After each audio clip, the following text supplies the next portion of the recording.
Inihagis ni Storm ang hinubad na dark gray long sleeve polo sa backseat ng kanyang nakaparadang kotse.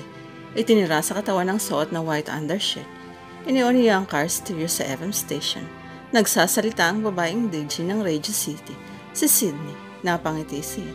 Crush kasi ito ni Rino, isa sa mga tauhan niya bilang operation manager ng Polaris. Ang lalaki ang pinakamalapit sa kanya sa lahat ng empleyado niya. Ang Polaris ay isang malaking sports club sa Manila. Karamihan ay mayayaman ang mga miyembro. Mahal kasi ang membership fee pero sulit naman dahil first class lahat ng amenities doon. So there you have it, Rain. We've just played your request. Nothing's gonna change my love for you in its original version and its latest revival.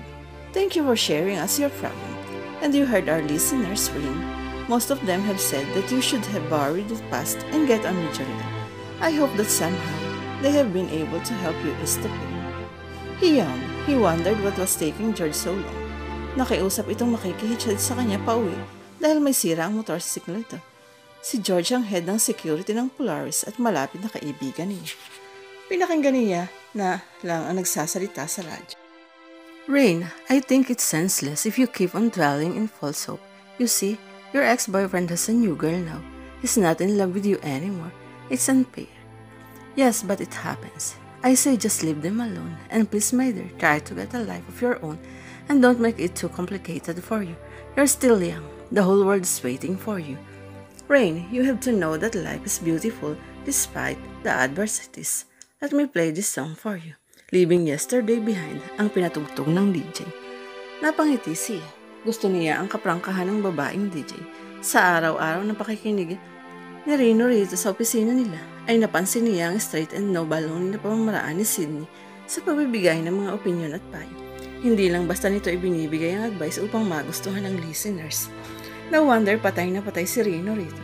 Not only that her voice was beautiful and sweet.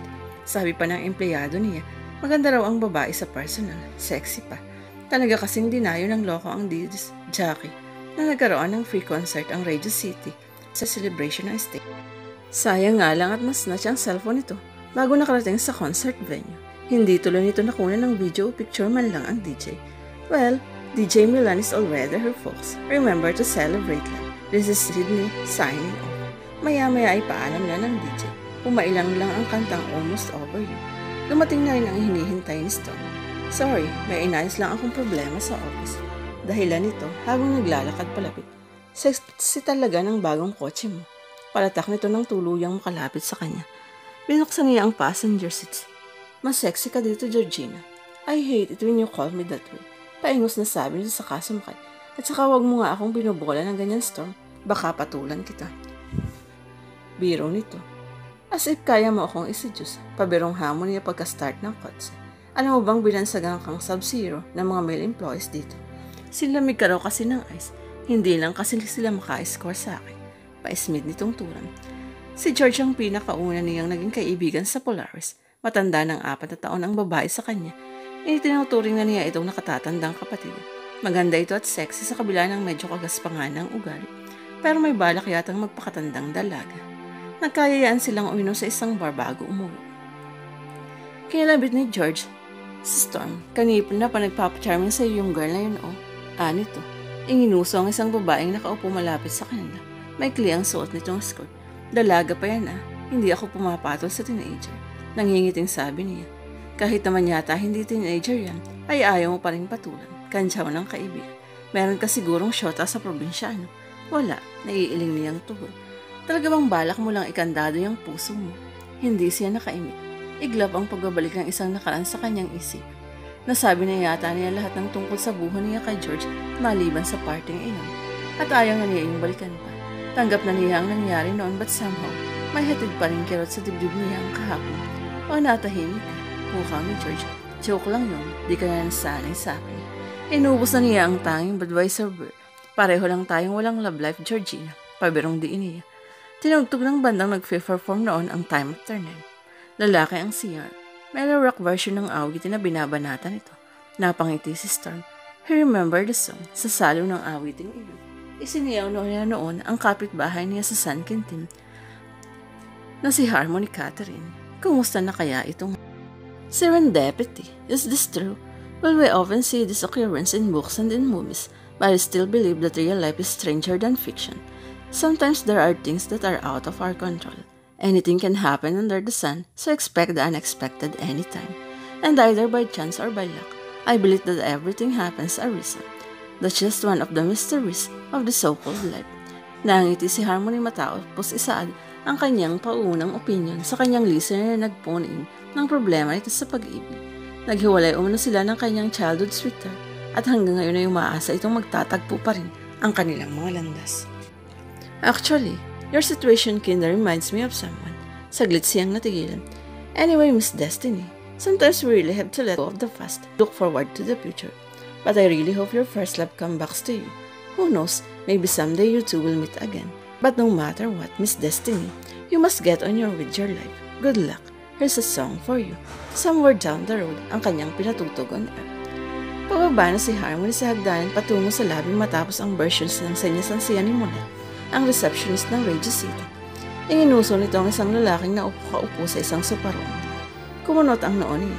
From her distance, naka-side view ang lalaki. Pang-executive ang forma nito. At ubilis siyang naglakad patungo sa information desk kung saan naroon si Monet. Ngunit hindi pa siya nakakalapit sa kasamaan nang tumayo ang lalaki. Matangkad ito. Na-freeze bigla ang mga paa niya. Nakangiting lumapit ang lalaki sa kanya. Hi, bati niya sa kanya. That's mine. Napatingala siya sa mukha nito. Storm, pigil hiningang nasabi niya. Yes, it's me, Harmony. Lumalapit pa ito. Si Storm Laurel na. He stood momentarily in front of her. Pinakatitigan ang mukha niya at sa gulat niya ay marahan siya nitong kinabig palapit at niyakap. Gumanti rin siya ng yakap dito. Nagulat pa siya sa natuklasan sa sarili. A part of her had missed him. Ilang taon ba silang hindi nagkita? 7 years na rin pala. Hindi ko akalaing ang sikat na Sydney ng Radio City ay ang kapitbahay ko pala noon sa San Quintin. Nakangiting saad ni Storm nang kumala sila sa isa't isa. How did you find me? Hindi pa rin makaripaniwalang tanong ni Harmony sa lalaki. Fate, kibit balikat na sagot nito. Medyo natigalgal yata siya sa paninindigan ng mga balahibo. Kanina lang ay topic sa versions ang tungkol sa serendipity. Well, I saw you on TV last week. Ani Storm. Oh, nagast nga pala siya kasamang iba pang sikat na DJ sa bansa sa isang morning talk show sa ABS-CBN. Muntik pa nga kitang hindi makilala. Dagdag pa nito muling sinipat ang kabuuan niya. Ako rin, mabilis niyang pinaglakbay ang mga mata sa kaharap. Ang laki ng pinagbago ng hitsura ni Storm Laurel. Napakagwapo nito ngayon. Tumangkad ito, lumapad ang dibdib at layo-latang lumalim at umitim ang mga mata nito. And his smile, it became more dazzling than ever. Hindi na lamang simpleng kilig ang hatid sa kanya niyon, nakaka-hypnotism. Niyayang kumain ni Storm si Harmony ng gabing iyon. Sa isang Chinese restaurant sila tumuloy. Nagkwentuhan sila habang hinihintay ang mga order na pagkain. Hanggang ngayon, hindi pa rin siya makapaniwalang kasalo niya sa dinner si Sydney, ang sikat na DJ na pinapantasya ng tauhan niyang si Reno. Baka mangisay ang gago kapag sinabi niya ritong kakilala niya ang babae.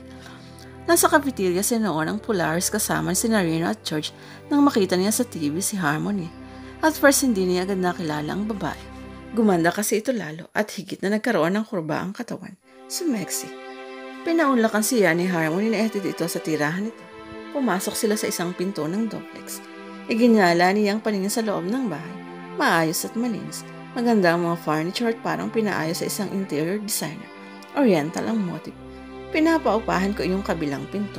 Anang babae at binuhay ang kumpong. Napansin niya ang isang picture frame sa ibabaw ng console table. So this is sense. Nakaramdam siya hindi maipaliwanag na panibuho. Nakaagad din niyang kinontra. Naiingit lang siguro siya dahil wala siyang labla. Malalamig naman ang kanyang Pasko. Sa kitchen sila tumuloy at nagkape. Sabay pa silang muntik mabilaukan nang marinig ang music na galing sa component ni Harmony. Time after time. Naalala mo rin pala, natatawang sabi ng dalaga. Nagkakahiyaan pa nga tayo noon. Hindi tayo makatingin ng diretso sa isa't isa.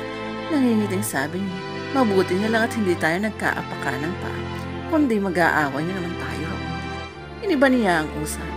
Mayroon pa siyang isang taong naaalala ng dibungan ni Harmony at ayaw niyang pag-usapan pa nila iyon. Gusto na niyang tuluyang ibuon sa limot ang nakaraan. Magsisilbing aral na lamang sa kanya ang lahat ng nangyari noon. Hindi nila namalayan ang takbo ng oras. Halos hating gabi na nang magpaalam siya. Thank you sa dinner, Storm. You're welcome. Then he thought bakit nga ba hindi sila naging magkaibigan ito noon. Mabait naman pala ang babae, smart kausap. Interesting ang mga pananaw sa buhay. Napukaw ang kanilang atensyon sa mga ingay na nagmumula sa kabilang pinto ng Douglas. Kunot noong napatingin siya sa babae. Pigil ni Harmony ang pagtawa. Sanay na ako. Napamulagat siya. They always do that. May nagsisex sa kabilang pinto and he could hear the moaning and scream. May mga kalagbugan pang kasama. Man, they're wild. Napapailing na ani. I'm thinking of renovating my house and soundproofing everything. Nakatawang tugon nito. It's good to see you again, Harmony. Paalam niya. Ngunit hindi pa sila kapwa tumitinag sa kanilang kinatatayuan. You look more beautiful. Hindi na niya napigilang sabihin. And that, he noticed both of her cheeks blush and he found it cute. She was a fully bloomed woman now, and yet he could see that she still had a little girl inside of her. Her eyes were full, youthful, and innocent as ever. But her lips, they were more alluring now, more luscious. Biglang sumagi sa memorya niya ang ginawa niyang paghalik dito noon. Memorable talaga ang first kiss, and it was the sweetest. Biglang naniyo ang lalamunan niya. Umiti siya at hinilkan na ito. Sige, aalis na ako. Tuwang-tuwa sa rin ng dalhin ni Storm si Harmony sa Polaris. Sayang at nakalib si George. Gusto rin sana itong ipakilala ng person ng DJ Sydney. Ipinasyal nila ang dalaga sa buong premises ng sports club. Binigyan na ito ng free club membership. Salamat nga pala at lagi niyong pagbati sa amin dito. Meron na tuloy kaming free advertisement. Ani, syempre malakas ka sa akin tura ng dalaga. Tumigil sila sa paglalakad sa mga nagwo-wall climbing. You wanna try? Alok niya kay Harmony. Pumayag naman ito. He watched her in pure amusement habang nagtatry itong mag-wall climbing. Her determination to climb the top impressed him. Ilang beses din itong muntikang mahulog, but she held on tight. She ended a little fighter. Good job. Pumapalakpak na sabi niya ng makababa na ito. You're a fast learner. Harmony Catherine. Paborito pa itong nagbaw sa harapan niya.